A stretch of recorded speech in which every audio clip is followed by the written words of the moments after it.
स्वागत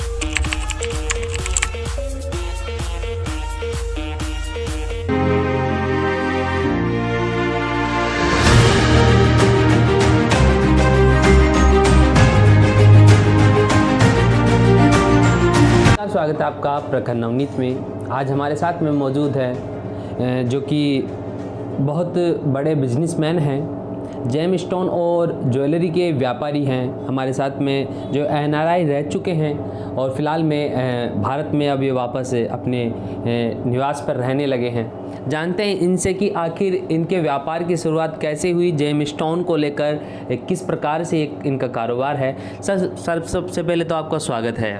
thank you. Sir हम जानना चाहेंगे कि किस प्रकार से आपने इस जेम स्टोन के व्यापार में, ज्वेलरी के व्यापार में आपने अपनी शुरुआत की।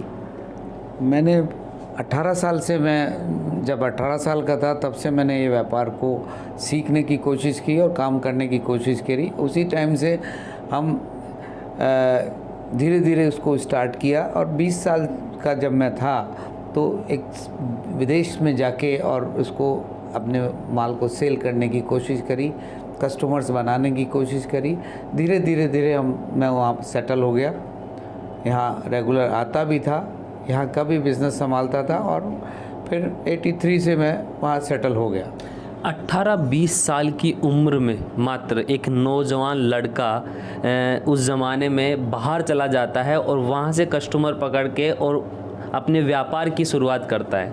किस प्रकार से, मतलब परिवार का कैसे सहयोग रहा इसमें? देखिए, it was very struggling time.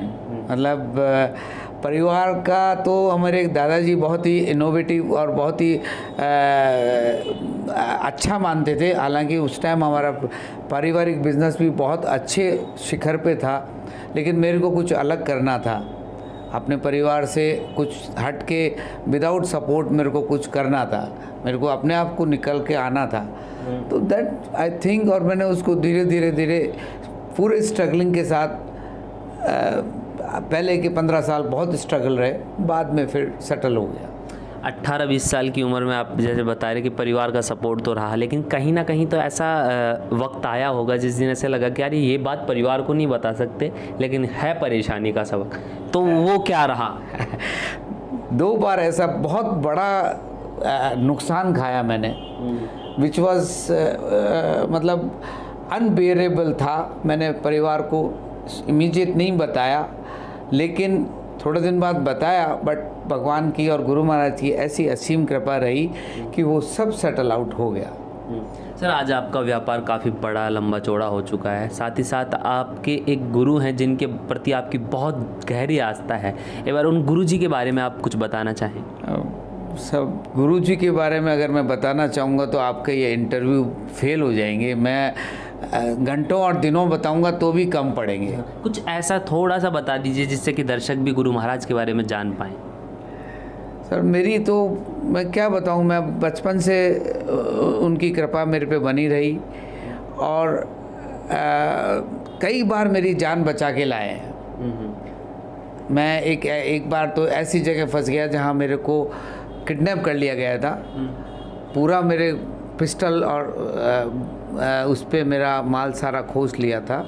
उसमें भी वो मेरे को निकाल के ले आए। कहाँ की घटना है सर? ये ताइवान की घटना है। मतलब आप विदेश में रहते थे तब आपके साथ में ऐसा हमला हुआ था? हाँ। तो वहाँ पर आपने जब उन गुंडों के कब्ज़े में थे तो गुरु महाराज को आपने याद किया और वहाँ से आप छूट गए। मैं आपको मैं क्या बताऊँ, मैं जब यहाँ से गया था तो मेरे को गुरु महाराज ने एक बबूत दी थी, जबान पे रख लोगे तो जान बच जाएगी। सिर्फ एक वो थैली मेरे पास बबूत की रही, बाकी सब मेरा ले लिया था। और उससे रात को देर रात में वो बबूत मेरे पास याद आई और मैंने उसको जबान पे रखा। उन लोगों ने मेरे को छोड़ दिया। मतलब उस बबूत ने ही सारा खेल कर दिया। अब इसको आप जो समझने वाले और महसूस करने वाले, अनुभव करने वाले बात समझ पाएंगे। सर मैंने सुना कि आप पारिवारिक रूप से भी आज भी उसी तरीके से रहते हैं जैसे कि पहले के ज़माने में जो संयुक्त परिवार में लोग रहते थे। आपका आज भी संयुक्त परिवार है? कितने लोगों का परिवार है? सर हम एक ही मकान में जो हमारे दादाजी ने बनाया था 1947 में, वहीं पे रह रहे हैं। हम 60 लोग एक साथ रह रहे हैं और 5 जनरेशन एक साथ रह रहे हैं। 5 जनरेशन। हाँ। कैसे, मतलब आज के ज़माने में जहाँ पर भाई भाई के साथ में रहना, बात करना तक पसंद नहीं करता, इस ज़माने में आप जो कि 4-5 पीढ़ियाँ एक साथ एक मकान, एक छत के नीचे रह रहे हैं, तो इसके बारे में आप क्या कहना चाहेंगे? लोगों को अगर ये बात बताना चाहिए कि संयुक्त परिवार में क्या ताकत होती है, आप अपने परिवार की तरफ से क्या कहना चाहेंगे? मैं आपको एक बहुत छोटा सा उदाहरण देता हूँ। हम 60 लोग रह रहे हैं लेकिन हमारे घर में चौकीदार नहीं है। Can you imagine? हम 60 लोग रहते हैं लेकिन हमारे यहाँ कोई तरह का हादसा पिछले 30 सालों में मैंने नहीं देखा कि कोई चोर आ गया हो, कोई अंदर कोई घुस गया हो। घुसने की हिम्मत नहीं करता है। हम एक आवाज़, अगर एक छोटी सी आवाज़ देते हैं तो हम 20 लोग निकल के आ जाते हैं। हमारे दुख और सुख में सब लोग बहुत साथ रहते हैं। कभी ऐसा महसूस नहीं होता कि हमको किसी क्लब ज्वाइन करने की ज़रूरत है या हमको किसी फ्रेंड्स की ज़रूरत है। हम घर में सारे फ्रेंड्स हैं, एक ही एज के, हम 8-8, 10-10 लोग हैं। रोज़ ही क्लब बन जाता है। रोज़ ही क्लब बन जाता है हमारा। एक छोटी बर्थडे पार्टी हमारी 150 जनों की होती है। 60 तो घर वाले ही हो गए। नहीं, घर वाले, हमारी जो बहन बेटियाँ भांजे सब मिला के हम 150 लोग हैं। मतलब ऑल ओवर परिवार के मिलाकर आप पूरे एक तरीके से पूरी पार्टी, जो बिग पार्टी लोग बाहर वालों को बुलाकर करते हैं, वो आप परिवार वाले मिलकर ही कर लेते हैं। हाँ हाँ हाँ। हमको बाहर वालों को बुलाने के लिए तो सोचना पड़ता है क्योंकि हम खुद ही 150 लोग हो जाते हैं। और हमारे दादाजी ने घर भी ऐसा बनाया था कि हम 500 जनों की पार्टी हमारे घर में आज भी कर सकते हैं। अच्छा अच्छा। तो सर, जैसे कि आपने बताया कि मैं 18 से 20 साल की उम्र में ही बाहर चला गया, वहीं पे आपने बिज़नेस की शुरुआत की और आज आप बहुत अच्छी ऊंचाइयों पर इस बिज़नेस में पहुंच गए हैं। लेकिन भारत वापस अपने घर वापसी का क्या मकसद रहा? किस प्रकार से आपने घर वापसी की? देखिए, मैं इसके बारे में मैं आपको बहुत क्लियर बताऊं। मेरा शुरू से लगाव और मेरा इंडिया से और जयपुर से रहा। मेरा बिज़नेस भी ऐसा चेंज होने वाला था कि मैं इंडिया आना बंद हो जाए। तो हमारे एमरल्ड का हम काम करते हैं। एमरल्ड में जो जैम्बियन एमरल्ड बनता है वो सिर्फ जयपुर में बनता है। कोलंबियन एमरल्ड सिर्फ कोलंबिया में बनता है। मैंने कोलंबियन का काम करता था, वो बगोटा जाना पड़ता था, कोलंबिया जाना पड़ता था, फिर वो वापस इंडिया नहीं आना था, तो मैंने वो कोलंबियन का काम छोड़ के सिर्फ जैम्बियन एमरल्ड करने लगा कि जिससे मेरा जयपुर का जुड़ाव लगा रहे। मेरे परिवार के प्रति मेरे को बहुत लगाव है। मेरे गुरु महाराज के मेरे पास रेगुलर आना होता था। ये मेरा एक बेसिक रीज़न था जिससे मैंने कोलंबियन का काम छोड़ के जैम्बियन एमरल्ड करने लगा। हालांकि मेरे को उसमें बहुत ज़्यादा प्रॉफिट होता है। बहुत लोग जो मेरे साथ के थे वो वही कर रहे हैं आज भी, बट वो उनका जयपुर से लगाव, जयपुर से जुड़ाव ख़त्म हो गया। अच्छा, तो आपने फिर घर वापसी कब की? घर वापसी तो मैं साल में वैसे भी, जब मैं बाहर रहता था वैसे भी 4-5 बार जयपुर आता था। लेकिन अब स्थायी रूप से आप यहाँ पर आ चुके हैं। 2018-19 से मैं यहाँ रह रहा हूँ। 2018-19 से यहाँ रह रहे हैं। अच्छा, खंडेलवाल समाज में काफ़ी एक्टिव रहते हैं आप, कई समितियों से, संस्थाओं से भी जुड़े हुए हैं। तो आप खंडेलवाल समाज को अगर कुछ संदेश देना चाहें, अपने व्यक्तिगत विचार आप अगर साझा करना चाहें समाज से, तो क्या करना चाहेंगे? मैं तो इतना ही कहूँगा, हम सब लोग मिलजुल के अपने समाज को आगे बढ़ाएं और अपने एजुकेशनल जो भी अपने इंस्टीट्यूशंस हैं उनको अच्छे तरीके से उसको बढ़ाएं। हमारे बच्चे, हमारे समाज के बच्चों को हम अच्छी पढ़ाई देके उनको आगे बढ़ाएं। सर, मैं देख रहा हूँ कि आपके ऑफिस में जब से आया हूँ कि आपके पारिवारिक सदस्य भी, शायद आपके बेटे भी इस बिज़नेस में आपके साथ में काम कर रहे हैं। तो जैसे कि आप पिता और पुत्र साथ में एक ही ऑफिस में, एक ही व्यवसाय में आप काम कर रहे हैं, कैसा अनुभव है? देखिए, इसका सबसे बड़ा रीज़न क्या है कि हम ग्राउंड से जुड़े हैं, हमारे बच्चे भी ग्राउंड से जुड़े हैं।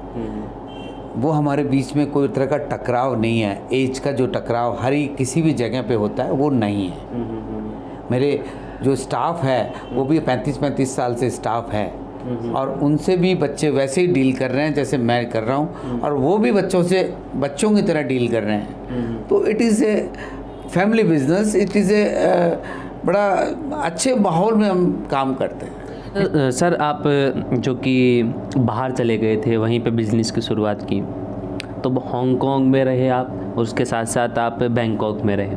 कैसा रहा वहाँ पर आपके व्यापार का सफ़र और आपके व्यक्तिगत जीवन का सफ़र? सर देखिए, व्यापार की जहाँ तक है, स्ट्रगलिंग टाइम था, बहुत ही मुश्किल से हम उस टाइम कम्युनिकेशन भी नहीं हुआ करता था।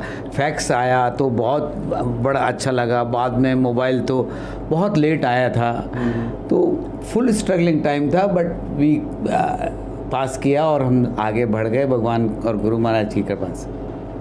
अधिवेशन के बारे में, जो अधिवेशन कराया था सर, आपने खंडेलवाल समाज के लिए आप शायद बाहर विदेश में जाने के बाद में भी आपने अपनी जो ज़मीनी पकड़ है उसको भूला नहीं। आपने अपने समाज के लिए बाहर विदेशों में भी अधिवेशन करवाए हैं, तो उन अधिवेशनों के बारे में आप बताइए। सर, हमें बहुत अच्छा लगता था, हमारा कोई भी हिंदुस्तानी आ जाए, खंडेलवाल समाज का लोग आ जाए, जयपुर का कोई लोग आ जाए, तो हम उसको बहुत अच्छा वेलकम करते थे, क्योंकि हम विदेश में रहते हैं तो हमको हमारा कोई भी आता है तो उसका आना अच्छा लगता है। यहाँ से उन्होंने हमारे अध्यक्ष थे जयनारायण जिमेटी, उन्होंने कहा कि हम बैंकॉक में कुछ कार्य करना चाहते हैं। मैंने कहा मोस्ट वेलकम। तो उनका अधिवेशन हमने बैंकॉक में करवाया। 4 दिन का लोग वहाँ रुके। 300 लोग, 250 लोग जयपुर से थे, 150 लोग विदेशों से आए थे, और बाकी लोग हम थाईलैंड से थे। थाईलैंड का जो खंडेलवाल समाज हमने उसको बनाया, उसमें हम बहुत अच्छा वेलकम किया। क्रूज़ में उनका डिनर किया, डिनर लंच और सारे अच्छी पार्टीज हमने की। अच्छा, कौन कौन से सन में हुआ था ये? एक 2006 में हुआ, एक 2016 में हुआ। 2006 और 16 में। हाँ, और उसमें आप समझिए कि आज तक के जितने अधिवेशन हुए उन सब में अच्छे अधिवेशनों में से गिना जाता है। उस टाइम 1.5-2 करोड़ रुपए का उनको सहायता का भी वहाँ पे आश्वासन मिला, और मिली भी सहायता आगे। मिली भी सहायता। सर, मैं आपसे जानना चाहूँगा, जो कि जिस हिसाब से आपने एक छोटी सी उम्र में बिज़नेस की शुरुआत की, कौन ऐसा रहा जो कि आपको मतलब मोटिवेट किया? ऐसा कौन था जो कि आपका रोल मॉडल है? आज भी उसी को रोल मॉडल मानते हो अपने बिजनेस के क्षेत्र में? बिज़नेस के क्षेत्र में या फैमिली के क्षेत्र में आप बोल रहे हैं, तो मेरे ग्रेट ग्रैंडफादर ने खंडेलवाल स्कूल की स्थापना कराई थी, जो कि 1915 की बात है। और मेरे दादाजी ने भी खंडेलवाल स्कूल में बहुत योगदान दिया, पिताजी भी जुड़े रहते थे। उसी के संदर्भ में मैं समाज से जुड़ा रहने का और सेवा करने का मेरा इच्छा रहती है। अच्छा, और तो इसी समाज ने, इसी बिजनेस ने सब कुछ हमको दिया, हम भी कुछ इसके लिए करके जाएं, ये हमारी इच्छा है। अभी हाल फिलहाल में एक अवार्ड शो हुआ था ज्वेलर्स का, उसमें आपको अवार्ड से भी नवाजा गया है, तो उसके बारे में आप कुछ बताइए। देखिए, मैं पुराना एमरल्ड में काम करने वाला हूँ, स्टोन्स में काम करने वाला हूँ। मेरे पास बहुत सारी ऐसी चीज़ें हैं कि वो नायाब है, वो दुनिया में दूसरी चीज़ नहीं है। तो वो ऐसी एक 800 कैरेट की एक कार्विंग है, जो कि उसको हमने एक पीस की है पन्ने की, और वो दूसरा पीस आपको देखने को मिला। उसमें जो कारीगरी है, उसमें जो क्राफ्टमैनशिप है, वो बहुत बढ़िया है। उसके लिए मेरे को अवार्ड मिला है कि the best emerald of the show. मतलब जो भी हमारे 400 एंट्रीज आई थी, उसमें एमरल्ड की जो एंट्रीज थी, उसमें ईशा देओल वो आई थी, जो हमारे एसोसिएशन के जो प्रोग्राम था, उन्होंने ये अवार्ड दिया था। अच्छा, साथ ही साथ आप जो नए जो स्टोन के अंदर, ज्वेलर्स के अंदर जो नए व्यापारी खड़े हो रहे हैं, युवा पीढ़ी भी आ रही है, उनको कोई संदेश देना चाहें आप? संदेश तो यही है कि हम सब मिलजुल के काम करें। आगे नई जनरेशन को, चाहे वो व्यापारी हो, चाहे वो कारीगर हो, चाहे वो अदर क्राफ्ट्समैन हो या टेक्निक्स हो, नई टेक्निक्स को लेके आएंगे, तभी हम ये आगे व्यापार हमारे हाथ में रहेगा। नहीं तो ये चाइना और दूसरी कंट्रीज़ में शिफ्ट हो जाएगा। तो हम वी आर वर्किंग, हम एग्जीक्यूटिव मेंबर हूँ मैं एसोसिएशन का, हम लोग इसी पे काम कर रहे हैं कि ये व्यापार किसी भी तरह से हमारे यहाँ ही रहे, और आगे जनरेशंस, नेक्स्ट जनरेशंस को ये हमको आगे ट्रांसफ़र होता रहे। तो जिस प्रकार से इनकी विचार और मानसिकता है, इनकी विचारधारा के बारे में हमने बताया और व्यक्तित्व के बारे में बताया, आगे तमाम ऐसे ही व्यक्तित्व को मिलवाएंगे आपसे। तब तक जुड़े रहे हमारे चैनल के साथ। सब्सक्राइब, लाइक, शेयर करना ना भूलें। धन्यवाद।